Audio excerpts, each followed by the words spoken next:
Welcome to Marketing Mistakes and How to Avoid Them.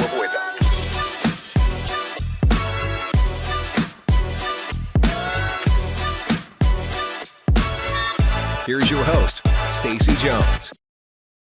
Welcome to Marketing Mistakes and How to Avoid Them. I'm Stacy Jones, and I'm so happy to be here with you all today. And I want to give a very warm welcome to Alexa DiAgostino. Alexa is the founder of CEO and Thynktank Coaching and Think Fuel Media, a multi-seven-figure marketing and PR agency. With a Ph.D. in business, she's helped over 300 clients generate over $5 billion in sales. A serial entrepreneur, Alexa is additionally a partner in 11 other companies in industries across beauty, edtech, pet, health, and technology, as well as a marketer, business coach, consultant, and investor. Today, Alexa and I are going to be chatting about the best ways for companies to scale your business to six figures and beyond. We'll learn what works from Alexa's perspective, what should be avoided, and how some businesses just miss the mark. Alexa, welcome. So happy to have you here today. Thank you. I'm so excited to be here, Stacy, and talk about scaling businesses and scaling through marketing and sales and communications. And it's going to be a great conversation. Awesome. Well, what I'd love to do is start off having our listeners learn a little bit more about you and how you got here today, where you have done all of this expertise in the world of scaling and so much more. Yeah. So, it's funny because everybody always hears my story and they get so intimidated, like, oh my God, how did she do that? And here's the truth, guys. Like, I kind of made so many mistakes to get to where I am. And I always say the more times you get up to bat to swing, you're going to have more opportunities to actually hit the ball. And that's exactly what I did in my career. I just kept getting up to bat. I didn't care how many times I missed. I just kept getting up to bat, so that I could land that one grand slam. And the more times you hit the ball, the more you learn how to do it. Right. And so once I figured out how to do it, then I started hitting grand slams all the time. And everybody gets so anxious and they're not persistent and they're not patient enough to wait to learn how to hit that ball correctly. And the reality is I made a lot of mistakes and I still make mistakes and I still have failures, but I learn from them. And so for me, I started my career really early at the age of 8, and mostly because my family's from Cuba. And when they came to America, they couldn't speak English. So they had no choice but to be entrepreneurs. So I grew up watching entrepreneurship my whole life. So I had a little bit of an unfair advantage. But I always was like that nerd that was like ripping computers apart, putting them back together. And I always had, that little techie flair in me. But I started my first official business at 18. It was a marketing agency. And what did I do? I threw up an ad on Craigslist. Before it was creepy. I don't know if you know what Craigslist is. But I threw up an ad and I said, I'll do your website for $300. And then somebody wrote back to me and said, yes, I would love that. I said, oh man, I should go figure out how to make websites. I had no idea.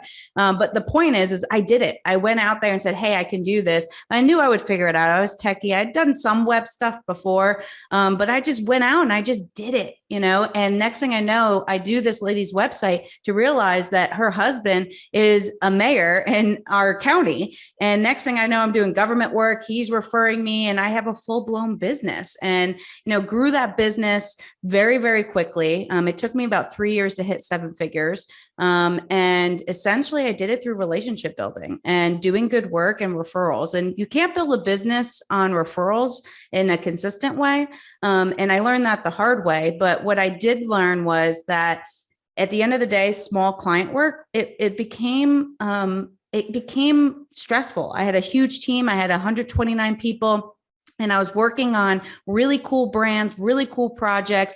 People were asking me to come on as equity partner and I was doing all these cool things, but I had bills to pay. So that's when I started taking on bigger clients. And unfortunately, what happened was I didn't love it. There was something missing in me. There was a core piece of what left when I started taking those bigger clients on. So I actually sold my agency in 2014. It was my 4th exit. And I went on this little venture to figure out who I am. And so it took 5 years because I actually had a 5-year non-compete. I couldn't do anything, especially in the marketing world. And during that 5 years, what I learned was way more important than what I learned when I built an 8-figure agency, Stacy. And what I learned is you can love what you do and make money doing it. And so 5 years when I got my PhD, I started teaching and I came back 10 times harder. Now I'm making way more money than I was before. This is now the 4th agency that I've scaled. It's the 15th business that I've scaled. And I am making more money than ever and I'm happier than ever. And the key here is happiness.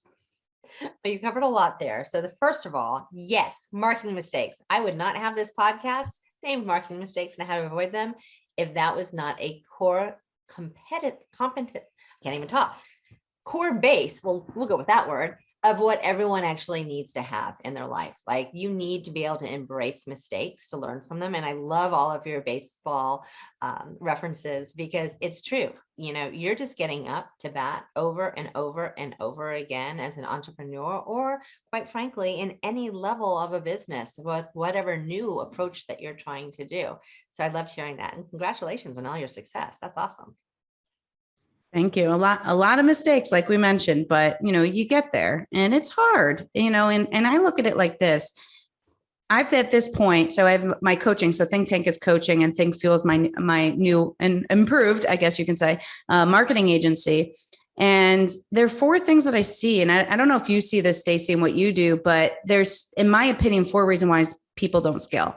One, they just lack the skills. Like they just do not have the skills to get their income past six figures. Second is they lack clarity. So many people lack clarity in their brand, in their offer, or what their audience even wants. The third is accountability, and they procrastinate, right? If you don't have accountability measures in place, it's hard to scale. And the fourth is the lack of the right mindset or confidence, But the good news is it's easy. It is really actually easy to fix that. And it's get the right skills, get clarity. And if you don't have the right clarity and you can't figure it out, hire somebody, put accountability measures in place, and get a mindset coach, or get in a group of people or a community that can help you get the right mindset and get the right confidence, right? So when you're working with an agency to start, what is the first thing that you tend to do? Like, is it a deep dive into all their processes and their systems and who they are? Or are you taking a different approach to finding out where they might have some things that could be shored up that might be a little broken? Yeah, I mean, we just actually took on an agency about 4 weeks ago, one of our legacy clients. And, they were doing seven figures, they were doing pretty well, but they really want to hit that 8-figure mark. And there were so many key things that were missing from their business. And so we do a bunch of audits. We audit your brand, we audit your team, we audit your messaging, we audit your lead generation, your sales, your proposals. Like we literally do everything and audit everything in your business, and then work with you one-on-one to essentially scale your business by helping you fix your processes, your automation, your lead gen, your team. I mean, he had just really fundamental things. And in 4 weeks, he's already cleared $200,000 in just 4 weeks, just from the advice that we've given him. So sometimes it's just little tweaks and changes. I had another agency that within, not exaggerating, 48 hours paid for our entire program just by one piece of advice, And so sometimes it's things when you're in it, and I'm sure you see this all the time, Stacy, like when you're in it, it's hard for you to see what's wrong because you're in it. So having a third party perspective come in is so important. I have that. I have 3 coaches, and I'm not ashamed to say, hey, what am I doing that I don't see? Today, I talked to my coach. I had a really great opportunity. I called him. I go, hey, man. And this guy's a big guy. I mean, he represents like big celebrities that are on TV, like big. Some of the biggest reality TV stars that we know. And, I call him. I go, hey, I need your help. I have this opportunity. It's a no-brainer to me. I was literally 99.9% going to sign on the dotted line. And he said, hold on. I'm going to give you a different perspective. And by the time I was done with that phone call, I decided not to do the opportunity because he made me, it blew my mind. I'm like, oh my God, I didn't think about that. Like it could backfire in this way, as much as it could make me money and it's tempting. He had so many good points. He goes, you can do it a different way where you're not tied to them. I go, that's it. Right. So having that other perspective, it allows you to see things in different ways that you would never be able to see. I think that especially for agencies, agency owners, agency executive teams, we go in and we fix other people's problems. Like that's what we are. We're fixers. We go out, we solve marketing issues, sales issues, whatever you have it, issues. And we spend so much time. It's easy for us to go in and see exactly what's wrong in a company and how we would change it. But it's very hard to be self-reflective and provide yourself with that same insight without having that network of coaches or, people in general who you can bounce ideas off of and have them look just like you just did, Alexa, at something at a different angle that could keep you out of some hot water. But it's also like when you're somebody that has not only done this, I've built 4 agencies myself, right? The largest 200 million. And when you've done it so many different times, you're looking for mistakes that you've made, right? Because you literally have a podcast that's talking about marketing mistakes because you've made them. And as coaches, as business strategists, as humans, we've got to talk about these issues and these problems that we've done. And you can't be ashamed. I mean, I have an event on Friday and all we're doing is talking about the mistakes that I've made as an entrepreneur, because guess what? I want everybody else to avoid them. That's why you're paying me, to help you avoid all the obstacles. Because my dad used to say a quote, he would say, and obstacles are what you see when you take your eye off the goal. But sometimes when you don't even know what goal you're looking at, all you see are obstacles because you don't even know where you're going because you've never been there, right? So people like us, we've been there. We know how to get there. I think you just touched on another thing. You use the G word, goal. Something that I think a lot of agencies forget to do, actually establish what their goals are, and they chug along. And I talk to so many agency owners who don't necessarily have referral engines. They don't necessarily have new business strategies. They just think that things will keep on happening, and then they hit a rough spot and they get in trouble.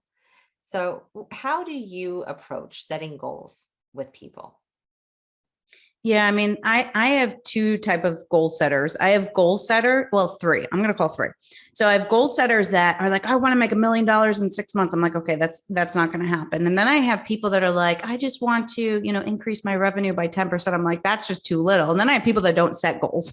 So I work with people and figuring out, okay, what do you really want? And then let's look at your skill set and your setup and your network to figure out what's actually practical, right? So an example, we just started a new creative agency. So we have an ad agency, and I wasn't allowed to do a creative agency for 5 years. So we waited to start a new creative agency until November 2020. And I said to my team, I said, I think we could do $1 million in 90 days. I feel pretty good. We have the right setup. We've done this before. Let's try to do it. And so we ended up doing it in 67 days. But it's because I already have the network. I already have the connections. It's not hard for us to do that. Right. So it all depends on skill sets, who and you called it the referral engine. Like there's so many different aspects of it. And I already had a team in place. So it was easy for us to get up and running. And now granted, there's ways to do it. I do have a formula, a roadmap to get there, but the reality is it all depends on who you are, your drive, your tenacity. I mean, I have people that we set goals. I like to set yearly goals, quarterly goals, and then monthly goals. And then those ladder up to the one before.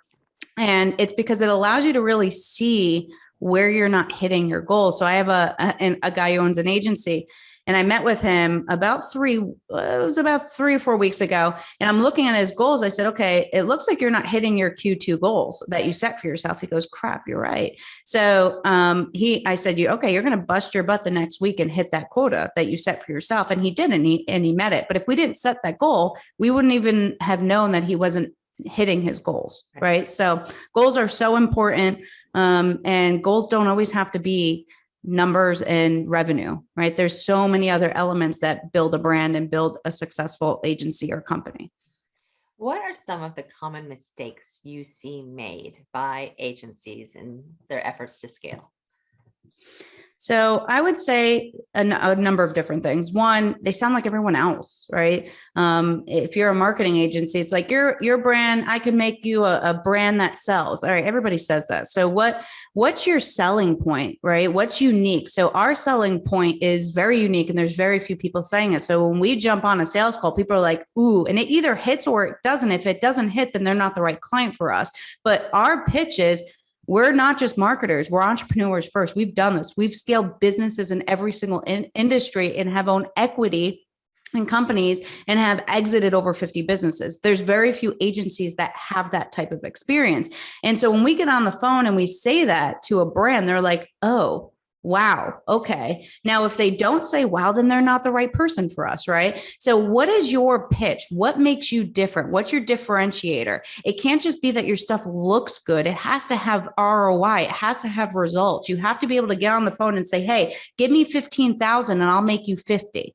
right? You have to be able to confidently say that. And a lot of times what happens is sometimes people don't understand how important that is. And then the second thing is onboarding. So many people don't have an onboarding process. Clients in the first 7 days determine if they want to work with you or not. And if you don't have the right onboarding and communication process set up, you're going to lose clients. Our average client stays with us for 3 years. That's unheard of in the agency world. Most of the time it's 3 to 6 months. So at the end of the day, you have to make sure that you have the proper onboarding process set up to actually make sure the client is successful. A lot of times agency thinks it stops when they get the lead in the door and they close it. It doesn't. It has to go all the way through because it's easier to keep somebody and it's way more expensive to try to go get other business.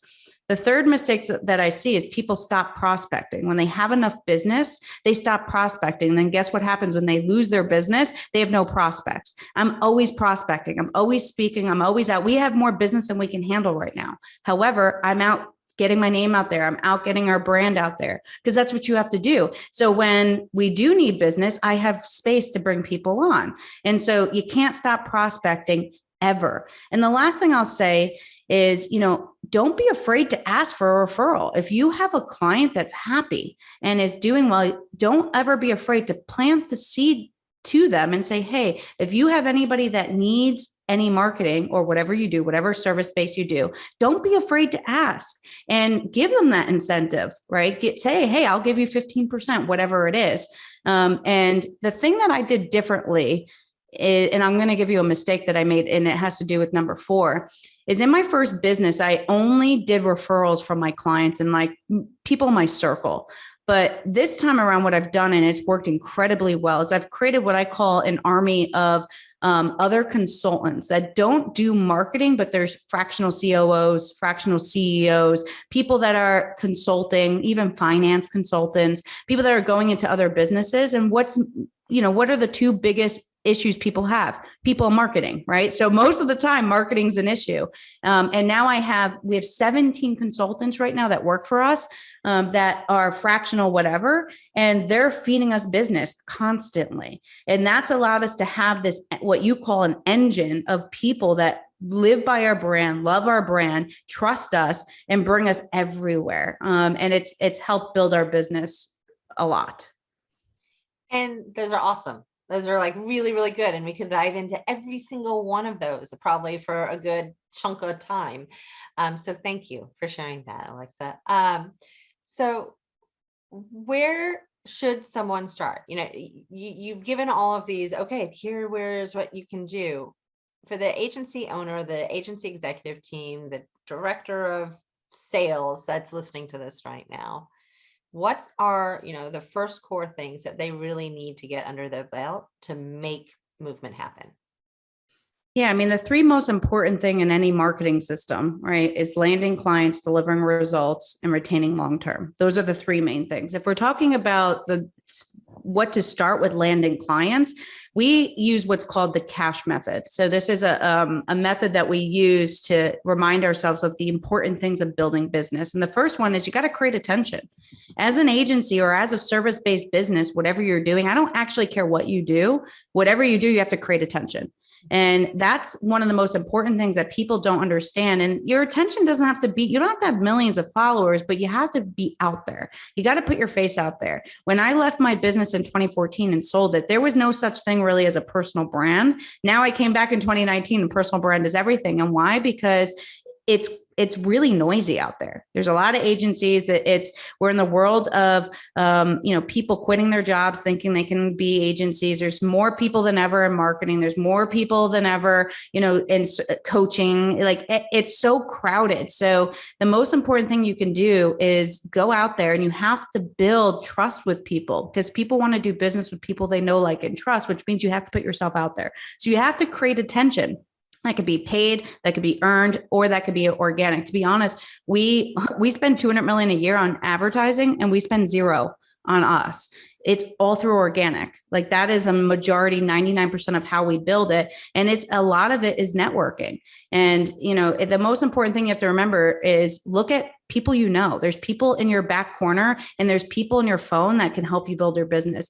People you don't know, right? There's people out there that you can build relationships. Think about all the people that, are out there that have an audience that you don't have. Go make a list of 100 people that have the audience of your ideal client and build relationships with them. It's all about relationships.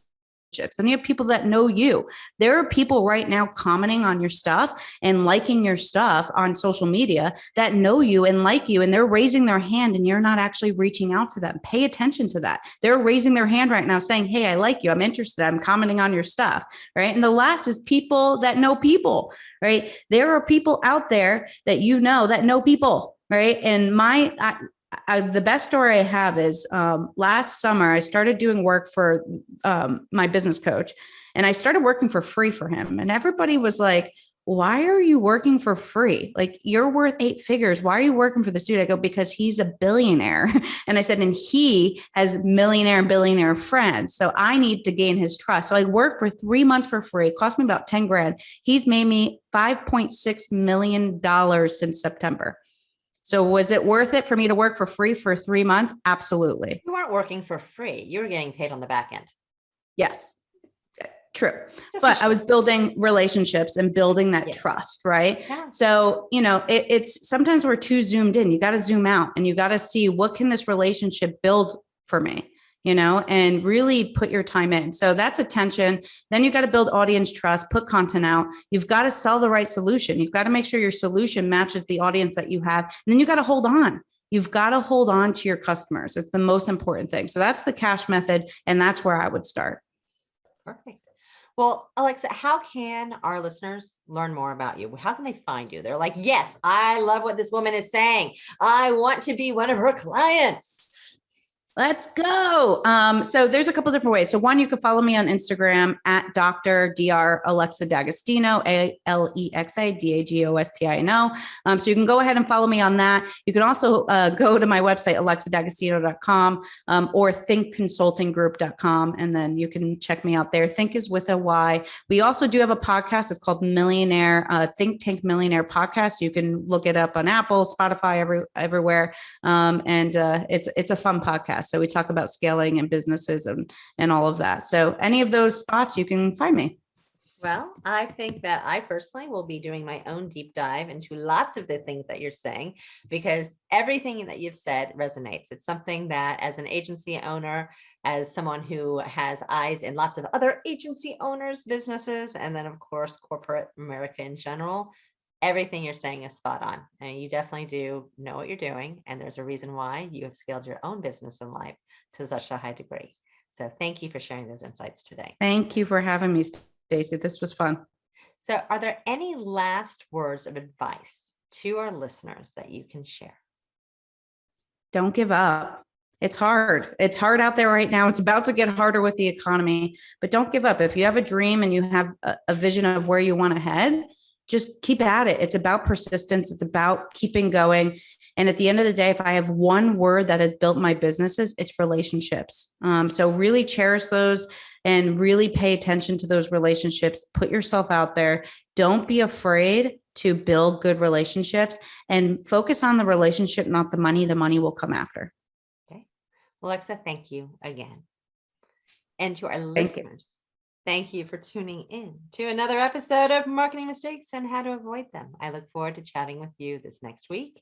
And if you have any interests or needs of amplifying your own message, because that is one of the things that you should be doing, reach out and we'll talk about how you can leverage other people's content, whether it's television, film, influencers, or celebrities. We'd be happy to chat and find ways to make your brand shine. Have a great one.